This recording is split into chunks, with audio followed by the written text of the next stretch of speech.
fine, Caleb. We'll behave. Oh my gosh. Welcome back, guys, to the Do weekly your recap thing or show. whatever. We've got myself, I play Animus on the show. We've got Jacob, the DM, and Zach, our host. It's just us three tonight. We aren't talking about a very impactful episode when it comes to Disagree. action, but Disagree. impactful when it comes to story and what happened and what's like in it. It was a very fun episode to watch. Yeah, there's not a lot of action, and not a lot of interaction. But there's one very main character and one major story that comes around. So we're gonna go ahead and jump into it. Zach's gonna have some conversation for us afterwards, and Jacob will be answering a lot of those questions, considering it is a very DM-heavied episode. So, to start off, we are finally in Vasselheim. We got to Vasselheim last episode, and we were able to kind of get into kind of the city of Vasselheim for the most part. And to start off, Abby, who plays Thea, as well as Hunter, who plays Anzu, their characters went up to a fortune teller. And at first they thought it was a scam, and to them it kind of probably felt like a scam, because if you watch it, both of them got very broad information out of this fortune teller. And then Lochnar walks up to the stand, and he tries to see what the fortune teller says, and the fortune teller is able to tell him all about his past, and without him knowing. So it may not be a scam after all. This guy may actually have some sort of divine power that can help him telepathically understand people's past, present, and future. Stop it. Sorry. I found... Okay, side note real quick. This will be the last time I talk about the Girl Scouts. So, get this. The Girl Scouts do not sell their cookies on their website. That's bullshit. But you can Wait. order the cookies through Grubhub. Grubhub? I know, that's why I did the face. Anyway, how? continue. I'm done with the Girl Scout cookies. Alright, so what happened was Lochnar went up to this fortune teller, and he was able to tell him a little bit about, hey, you have a brother who died, and it was like this whole thing, and now your tribe's after you. Like, something along those lines. Basically, that's it summed up. So, but no one knows that. Only Lochnar knows that this guy was able to actually tell, an actual fortune. Thea and Anzu both walked off before they were able to hear that. They just paid their 5 gold, walked off, and just kind of gave up on the guy. So we'll see if he comes back into the story a little bit in the future, especially for Animus and Zygon both being characters who, for the most part, Zygon has no idea what happened in his past because of his deal with Fraz. Cut out all his memory before the deal. And Animus is in the current belief that his memory was also altered in some way because he's just been around too many demons in his younger life, and even in his now life, he's come back to trying to destroy some of the higher power that comes from demons, and also has aligned with some demons. So we'll see what happens there. But while that was happening, Animus and Braun decided that they would go and look for a magic shop. We're in an outside ring of the main city, and we're just kind of looking around for a stall, and we find this little tent. There's a tabaxi kid who's running the tent. His name's Frederick. Almost forgot, didn't you? Little tabaxi kid, and he's 8 or 9 years old. So we're like, hey, where's your parents? He's like, oh, I actually run this place. And No, you have to do the voice. I can't do the voice. It's like a really it would be me talking like this or something. I don't know, but it would. Do you have questions? You have any questions? Yeah. He's a little kid, guys. Yeah. You just gotta play it like you're 5. I absolutely I've loved him. played a character like that before. I'm just not going to get into the voice in this. But yeah, because I want to murder you. Yes. So we end up heading into the tent, and the tent lo and behold, is this giant like 7-story shop where is just full of enchanted items. The kid is an enchanter of some sort. He's also got robots who are from the plane called Mechanus. And I'm just gonna say his story real quick, so the rest of this makes sense.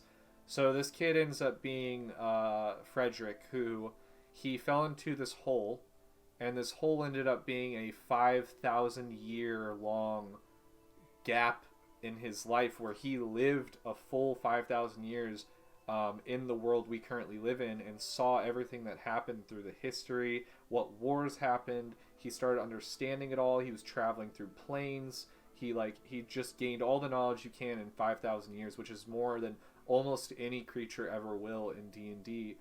Even elves don't really touch over a few thousand years, depending. I would say, really, besides like celestials and demons, the only thing that might be able to live that long is a dragon. The only other thing would be if you finish the Aramentes. I think. And even then, that's pushing it. Yeah.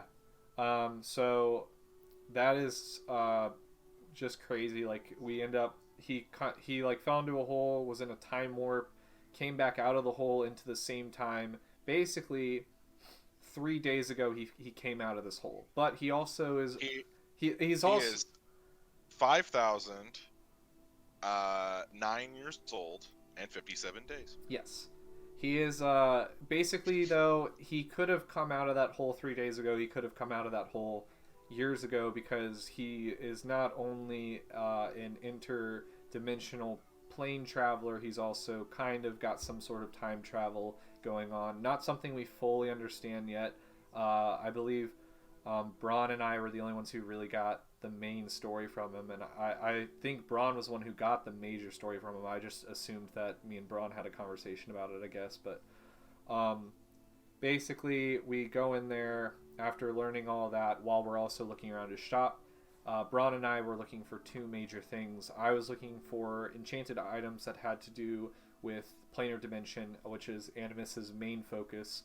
And then Braun's looking for more powerful swords mainly. I think that's what he kind of came out with. He finds out, so starting with Braun, he finds one of the swords he actually has, which is called Rose's Thorn. It's a powerful sword made by a master weapon maker.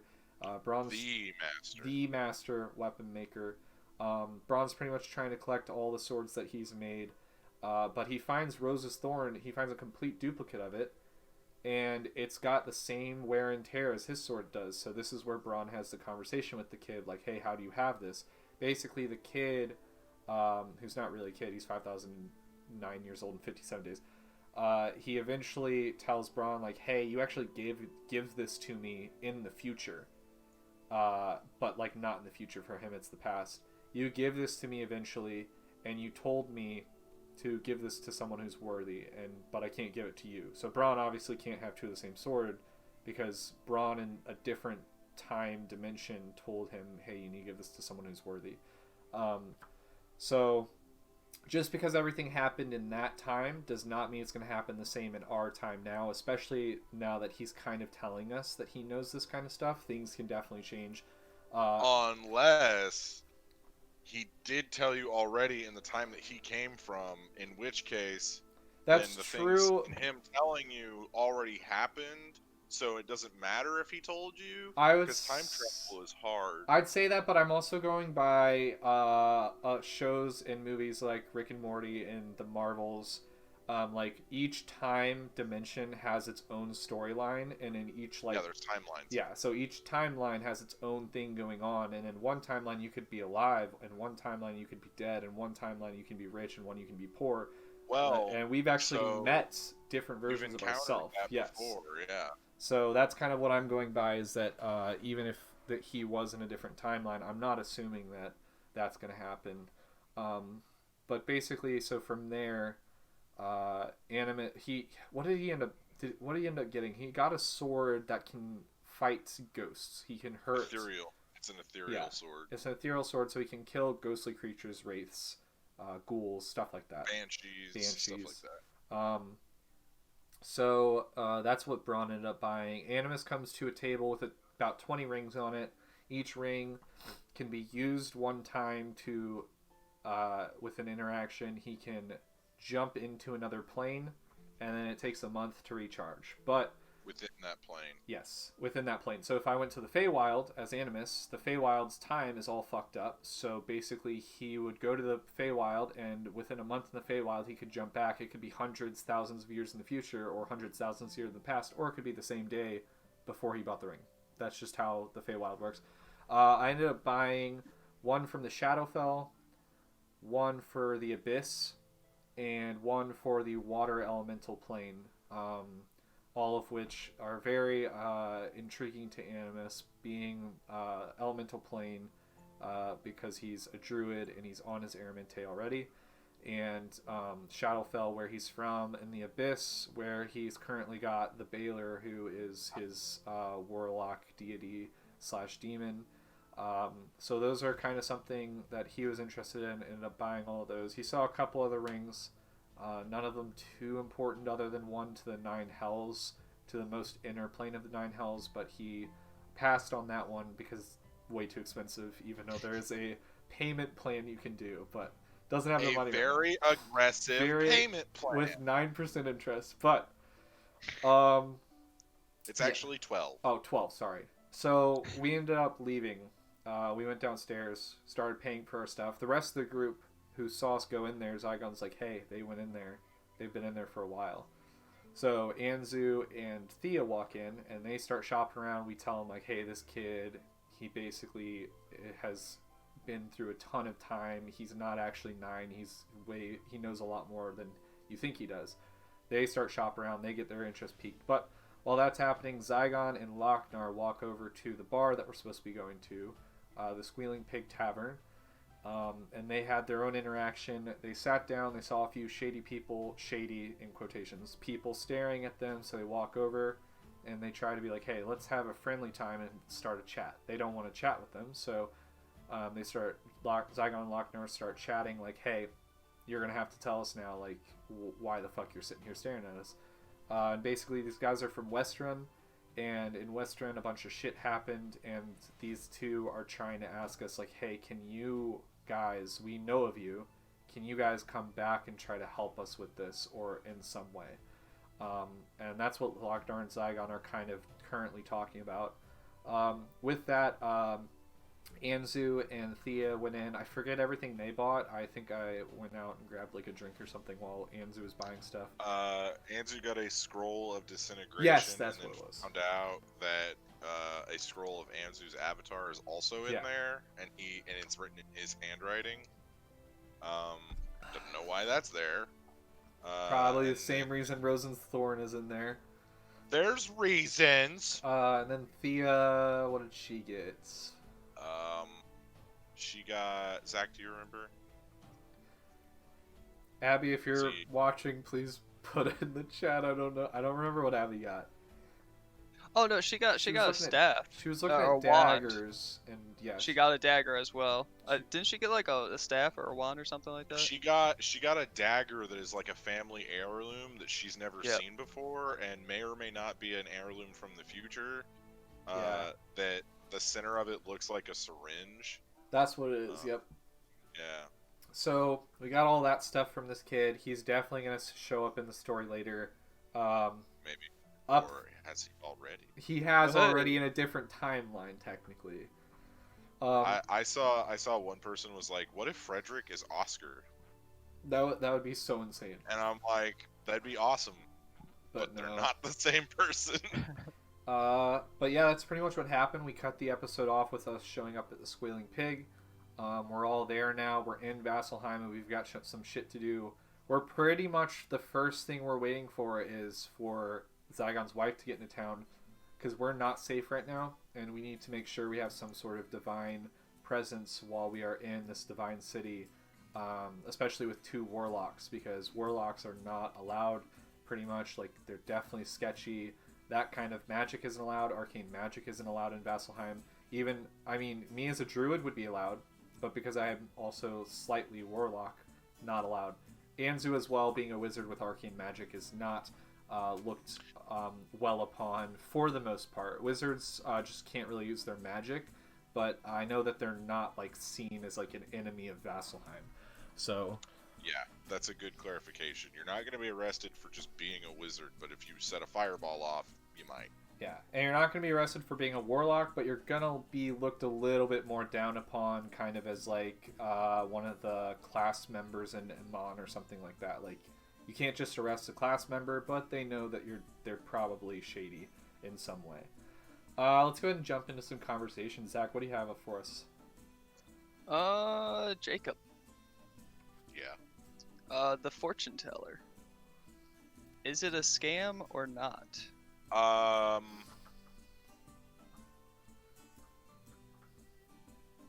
that I've hesitated, people are going to think it is. No. A very Okay. drawn out no. So he has what I'm Okay. assuming some sort of divine power, but maybe not all of his readings are fully there. That was what Yeah, I was getting from it. He is a cleric of Ioun, which means he's a knowledge cleric. You know, it's the same thing with Thea. Sometimes magic's just not there. But yeah. So was there an interaction between the little tiefling or whatever she was and the random guy standing in the crowd? Oh yeah, they were doing something. Okay. That's something we don't know about, though. Not something Jacob can say either. So That's sad. Okay. we'll figure it out eventually. We have to go I back will to say him. that you guys will find out if it's a scam or not next episode. Cool. Well, I Okay, wasn't even cool. part of it, so that's good. Next question then. I don't know. The time traveler kid. Frederick. Frederick. Good old Frederick. I absolutely love Frederick, by the way. Love him. Good to hear that. Where did you get the idea of his character? So I'm a writer. I'm not trying to flex here, but I'm a writer by trade, and I've been doing a lot of study on for a script on quantum physics. So I was like looking into time dilation and all this other stuff, and I was like, what if I have the merchant who the party kind of always wants to go back to be a kid who isn't a kid, kind of like a Merlin sort of situation. So yeah, that was kind of the impetus, and then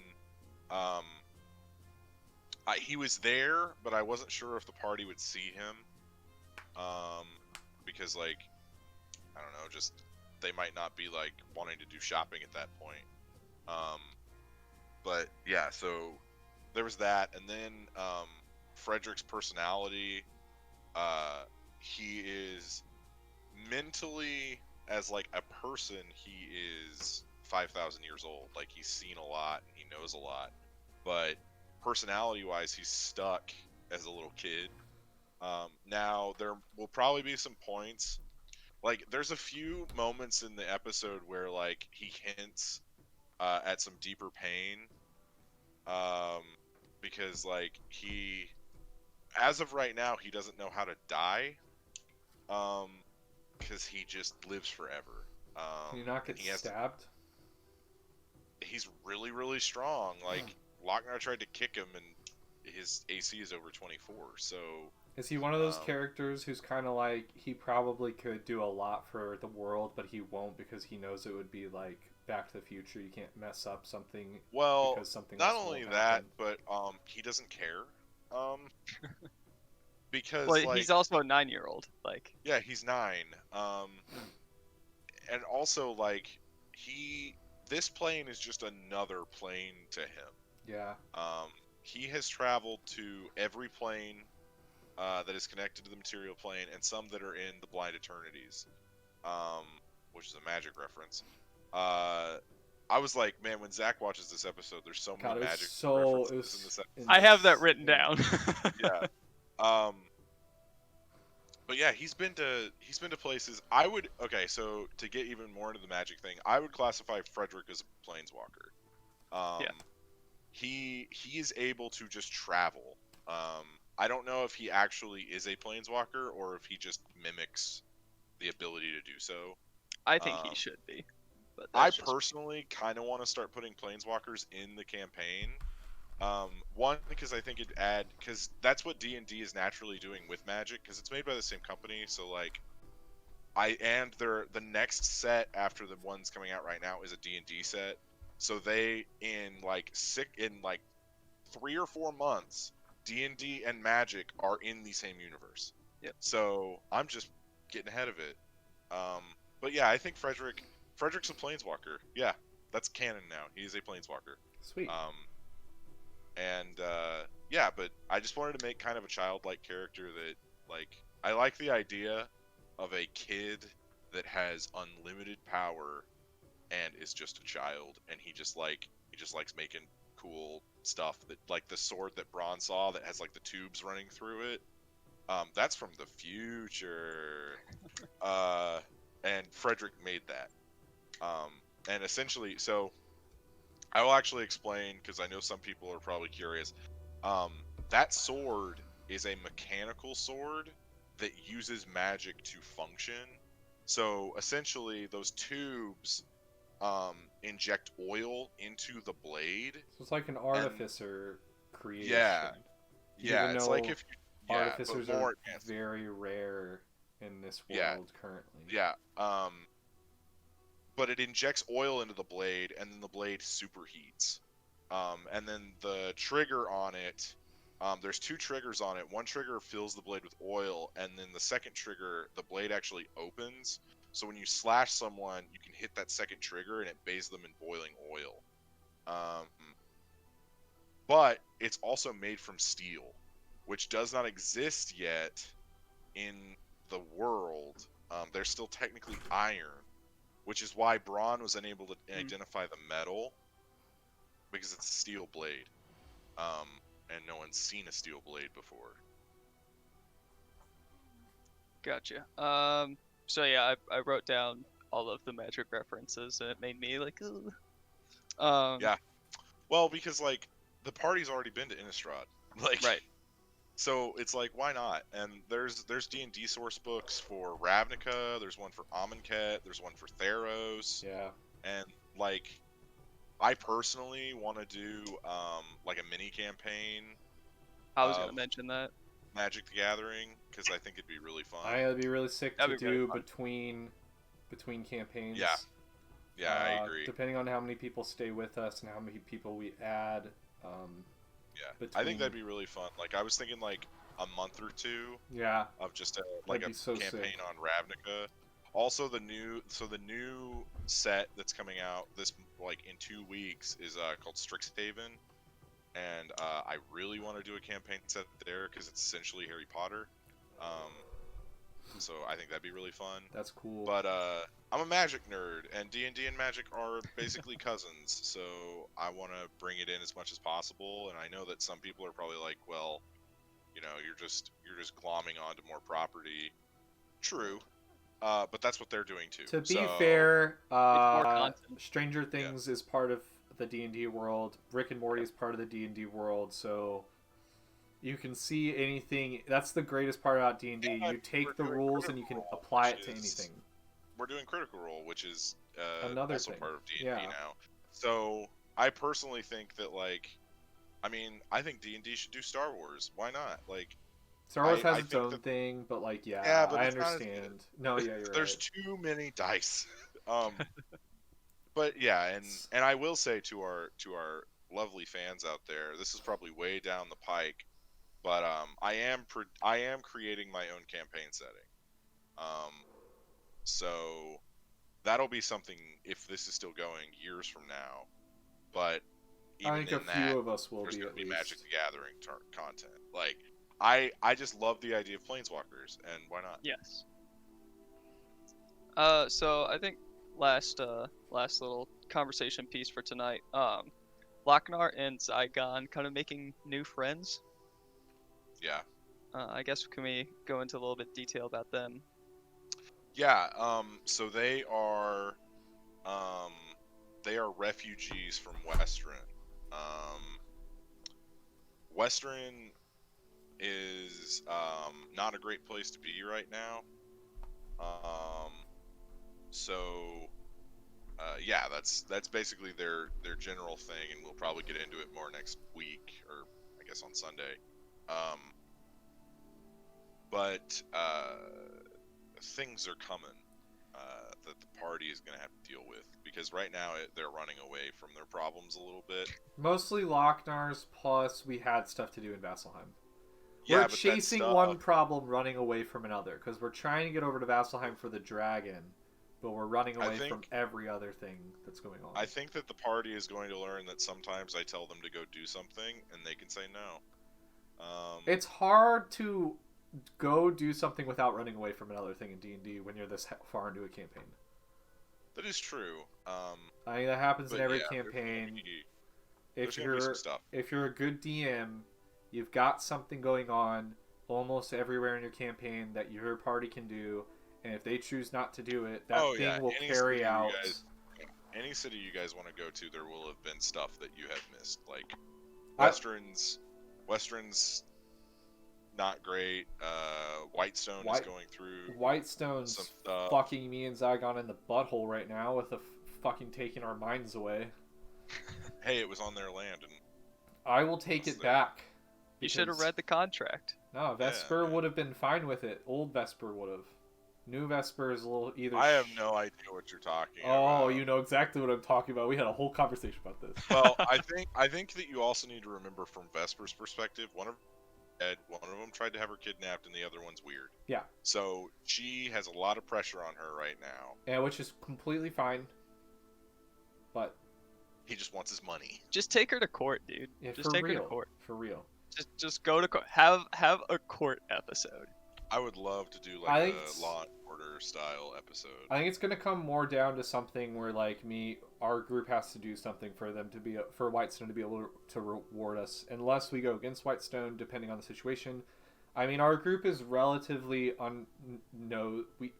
we relatively know. I was gonna say we understand, but we don't. That there's stuff going on in the government, which is one of our biggest issues that we're trying to tackle. But what I will say is that we are almost to the point where the big bad plan gets revealed. We are like this close. We've got that. We've got everyone's. I mean, a couple of us have some major storylines that we're still trying to figure out. I mean, we know that there's stuff going on. And the 5 just seems like more important to tackle right now, considering part of the 5 is running the governments that we're trying to figure out. So I think that's our main issue. I'm not going to say too much else, because like that's also some of it's also in my own head. But I think as a whole group, we know. I would love to know what you're thinking, Caleb. You know most of what I think. I talk about usually what I'm thinking, and a lot of what I think one week will change the next week, which is why I was upset about the mines, is because at one point I did want all that money to be able to start spending on these big magical items. But in my head, I've formulated a different future where 50% of that might go to me, or 50% of my futures could have me spending all that money, but 50% of my futures could also have me benefiting a lot of other people with that money, which is why I was like, I'll figure it out sometime later, because it's not something I'm going to try to figure out now. Like, you can't just figure out all your problems in a couple episodes. It's something that, just like the real world, you got to get back to, and you got to focus on the main stuff. I think something I'll say, and I said it in the episode, Animus and my favorite character up until this week was the Gatekeeper, because he is just such an interesting character. He's someone Animus was willing to stay behind and learn under when we met him the first time. Understanding that now, though, Animus obviously couldn't have done that. But now Frederick is not someone I would follow as like a teacher, but he's become one of my... Who doesn't want a mentor that's 9? He's become one of my favorite characters easily. I think he's either up there or right below the Gatekeeper. It's just so I'm just interesting. I'm just interested to see when you guys make it back to Whitestone and see Oscar again, because I don't think we've ever had Oscar on stream. No, we haven't. Oscar's amazing, and I'm sorry for everyone who has never seen him. He's Oh, I also, still don't know Oscar. yeah, Zach still doesn't know. I'll also say, like, I know that Michael was asking me this the other day. He's like, "Why are you doing Tabaxi? Like, why are your Tabaxi always so weird?" It's like, well, because they're cats. Because So, like, tabaxis are dope. yeah, and Tabaxis are cool, and they're cats, and like humans cats have can't be cool. very unique personality. Fuck humans. Yeah, but humans are boring. Like, we're humans. No, I I don't want to said see I that. said humans can't be cool because humans don't. It's like any other story anyone will ever watch, and I understand people who like to main humans in D&D because you get all the That's buffs. because you can But min-max. yeah, min-maxing. I fuck you guys. You're all boring. Just kidding. If you enjoy playing D&D that way, that's fine. If you like being a murder hobo, that's your prerogative. If you We like support- being unbeatable at level 10, that's fine. But for the most part, if you watch literally anything, humans always are chasing knowledge that they will never understand. I don't know why, but Indiana Jones came into my head first. The first thing that came to my head was anime. Like almost any anime ever, humans don't really understand what's going what on. class? What class is Indiana Jones? Do you think he's a rogue? Oh, I don't know. Indiana Jones Kingdom of the Crystal Skull, Probably. though, I like, think Indiana and Jones is a rogue. the earlier ones, like, it's always humans trying to find something they can't understand. That's every movie that has a higher power Well, based on that. D&D's let the me put it same this way. way, too. Humans don't fully understand what's going on in the world all the time. Some of them do. The whole race, though, for the most Let part. me put it this way. When we were first making the campaign, I was like, "You guys can be humans," and everyone went, "Ugh." You don't want to be a human. Maybe a half-elf. Like, I've played humans before, and I personally think you can do a lot with humans, mainly because humans are the only race really in D&D that don't live a super long time. Like, Yeah. sure, Kinku don't live very long. Like, some of the sub races, like kobolds or like lizard folk or turtles and stuff. But the main races from the player's handbook, half elves live longer, tieflings live longer, half much orcs live everyone. longer. Yeah, like humans live the Other shortest than lifespan. Kinku lives 70 Yeah, years. we don't talk about that. Same with goblins. Okay, there's a couple, I guess. There's goblins. Yeah, like humans. I said, like the ancillary races that have been added Aarakocra post. live about Yeah. as long as humans, but at the same time, But like, I think you can explore something with that, where like humans have a drive to do something greater, quicker. Like Anzu didn't found the college until he was like 160. yeah. Like humans would have done that when they were 30. Like there's so much little time for humans that they have to do big bold things, and I think that that's interesting from a character standpoint. To be 'Cause, fair, okay. my next character, if so, like way back, whenever I was thinking of my next character for the next campaign, before I was probably going to run the next campaign, would have been a human, just because I feel like a human's story arc can happen in a year. I think a lot of other characters, they're kind of like, it's like in Lord of the Rings, like the humans kind of like, they're the ones who have to learn quicker. It's like what you said, like they have to figure it out quicker than Anzu, who's They don't over. have the luxury of time. Yeah. Which, like, that's why elven societies usually in campaigns are so like isolated, because no one can relate to an elf because they live so long. And they're also so And- nonchalant. They're kind of like Frederick in the way where, like you said, that he doesn't care because he's been through it all. Like, elves are the same way. They're in Lord of the Rings and like in a lot of other stuff. Like, you see them in this place and they just don't want to help because they know that like Why they've would been through wars. Yeah. It's inevitable.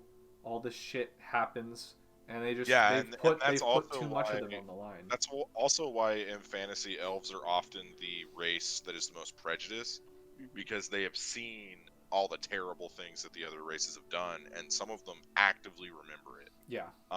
Not saying that they should be, because Which is why elves and dwarves never get along, because elves hold that prejudice and dwarves are always, just because of the way that they've been put into high fantasy and every other type of like fantasy you can think of, Dwarves always love to mine. They love to hoard. They love Yeah, that style. they're the opposite because elves are usually more fastidious, whereas dwarves are more gruff. Like that's just how they work. But what I will say is that one of the 5 is human. Yeah. One of the main villains of the campaign is a human, and their motivation is quite interesting. Which we do know that one of them is a human. We just don't know. Yeah, so the party knows the 5 and what they are. They know that one's a demon, one's a Beholder, beholder, dragon one's a dragon, lady, a human, vampire, human. vampire. Yeah, they know those 5. We But kind they of don't know what they want to do. we kind of know where each of them are for the most part. Like two Vague. of them are vague. 3 of them are pretty obvious. We've already met the dragon. We know the dragon's hanging out on this continent that we're currently on. We watched her fucking take down a whole What I giant will say tower. is that you guys probably should not fight her. No. Like, I think we know that. huh. I almost died. My character almost died. Twice. 3 times. The reason I showed you guys her taking down a storm giant fortress was to say, maybe don't do this yet. Yeah, because storm giants are powerful as shit. Yeah, they're just below ancient dragons. Yeah. Like, They're And- fucking powerful. Level, But, it's gonna be hard to kill her at level 20. We're gonna have to get some serious shit. Which is I will why say, guys, demons are a good person or a good creature to team up with. I will say, guys, though, that like this point in the campaign, things are about to get pretty big. Yes. So keep watching, keep enjoying, keep commenting. Yes. And I guess, are you guys good? Yeah. I guess we'll see you Sunday. Yep. We'll see you guys Sunday or next Wednesday. We do our recaps. Otherwise, go check out our other recaps. We would to catch prefer up. that you come Sunday, though, just Sundays, to clarify. yeah. Come watch Sundays. Otherwise, Also, check out YouTube. Zach, the Girl Scouts only deliver through Grubhub Oh, man. between 4 and 7 p.m. That's what? I don't know. All right. Well, on that, thank you, Jacob. We'll end. See you guys next time.